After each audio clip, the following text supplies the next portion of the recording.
that is a military decree that established it on behalf of all Nigerians. And that is why we are using this opportunity to condemn those that are raising the Yoruba agitation, the Yoruba Nation, led by Onitiri Abiola, Sunday Igboho, and Professor Banji Akintoye, to please douse this and end these anomalies. It is high time we rally around the president who is from our land. We are not doing this on the premise of ethnicity or to causing ethnic attrition, but to letting the president know that he's a president for all Nigerians. Enough of ethnic bigotry, enough of acrimony or political acrimony that is really affecting our development, and that's why the president must get focused to end the perennial fuel scarcity. It's really biting hard. The president needs to bring in more massive food. The people are hungry. He's not doing enough in that regard. The president needs to set out a job creation opportunity. If the president is prepared, all Nigerians are equally prepared. Our preparation is that we have the best of human capital resources. We're having the most hardworking Africans in Nigeria.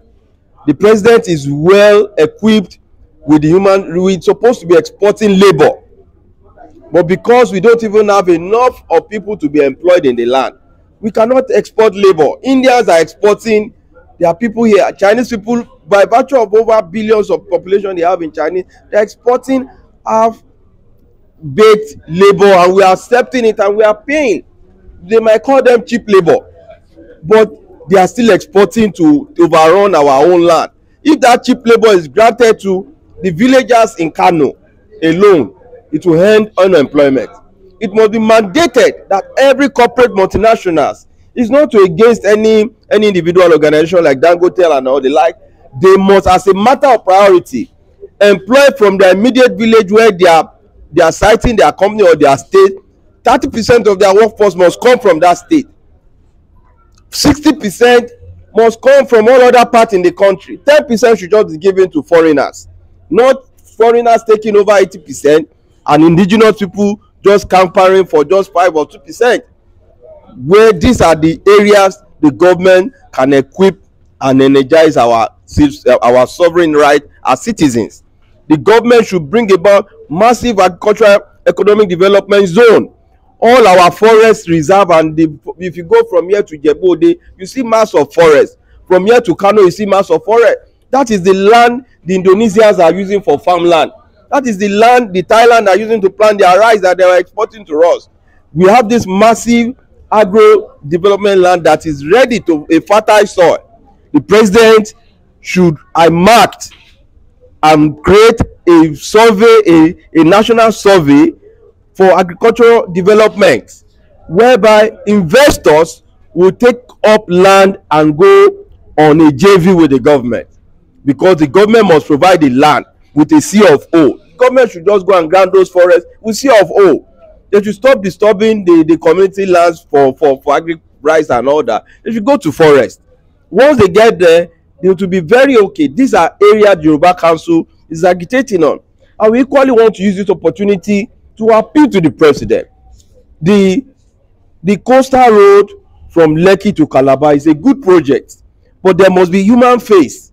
The way the Minister of Works is handling this matter with a military fiat, that anyone should go and die, that if they demolish your house, it is violating the 250 meters of government land. These are land being granted by the governor of Lagos, say C of O.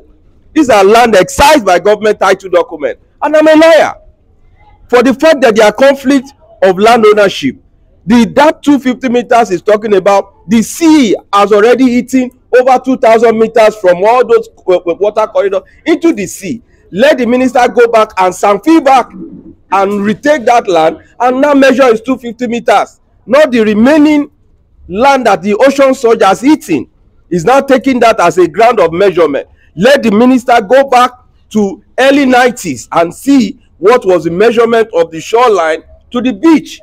If he can measure 250, the Mr. Minister will still see over 1,000 meters to the land area that we are talking about. So the minister should go back and look at his record. It shouldn't damage the image of the president.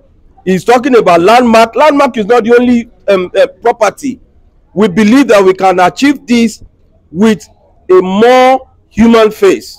We want Mr. President to go back to the layout excise land as designed. The minister have shifted the goalpost from the old aligning area. Now they now have a new alignment in 2024. Where they are now aligning on now is there are areas that people have already been marked with C of O. Those that now violated the right of way are now the one now to now smile to the bank. Those are the people that the president must punish for violating that right of way and making innocent people suffer for whatever they might have built on that right of way should be demolished, because there was already a layout, and government must deal with fact and figure. Government should not be sentimental, and this is our stand, and we are standing on this, that Mr. President should correct these anomalies. Thank you and God bless.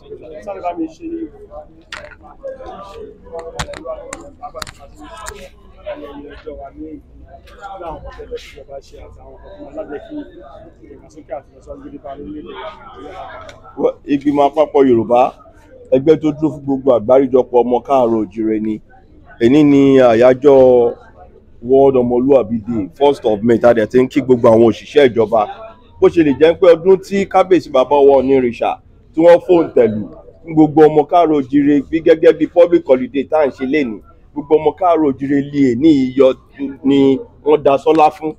Ṣùgbọ́n wọ́n torí pé gẹ́gẹ́ bí ipò wa àti rí gẹ́gẹ́ bí iṣẹ́, ìgbìmọ̀ àpapọ̀ Yorùbá ti fi èní àti fi lọ́ǹchì ọmọlúwàbí ID card wa tá ti lọ tẹ̀ nílé Ifẹ̀ kó tó dé pé wá sílé ní ìjẹta wà lọ́dọ̀ kábíyèsí bàbá wa Ọọ̀ni.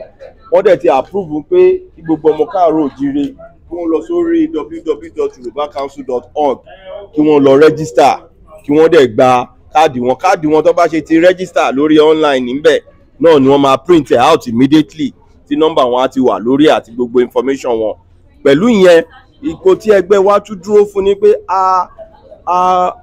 ẹgbẹ́ wa kọrùn lórí ọ̀rọ̀ àwọn tí wọ́n ń ṣe Yoruba Nation. Ìwọ̀n ìtìjú ńlá ni káwọn mẹ́ta kọ́kọ́ kóra wọn jọ, wọ́n náà ti wà ní yàrá kan, àwọn dẹ̀ ti bẹ̀rẹ̀ sí jórílẹ̀-èdè. Nígbà tí àwọn ọba wa wà lórí ìkàlẹ̀, Yorùbá ò kì í hùwà bẹ́ẹ̀ yẹn.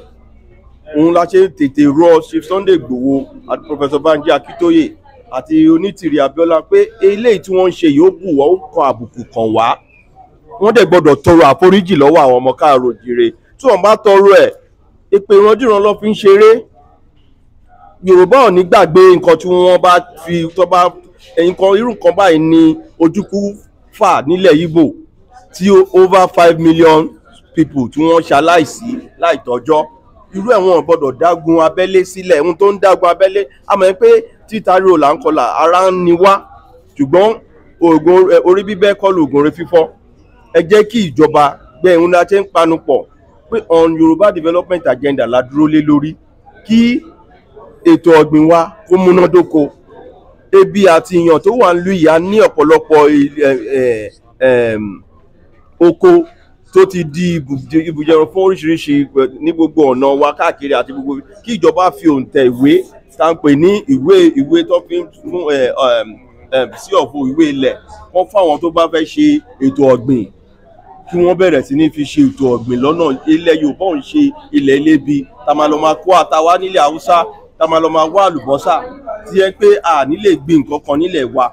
Gbogbo nǹkan tí a ní nǹkan àlùmọ́nì ni, oúnjẹ wa, ata wa, òun ni ká bẹ̀rẹ̀ sí ní jẹ. Kò ń ṣe fún orílẹ̀-èdè ilẹ̀ Yorùbá nìkan, ṣùgbọ́n gbọ́ngbọ́n orílẹ̀-èdè Nàìjíríà la ṣe ń sọ fún bàbá wa Aṣíwájú Bọ́lá Ahmed Tinubu pé wọ́n fi òǹtẹ̀ lù pé a fẹ́ constitution 1999 tá à ń lò lọ́wọ́ yìí.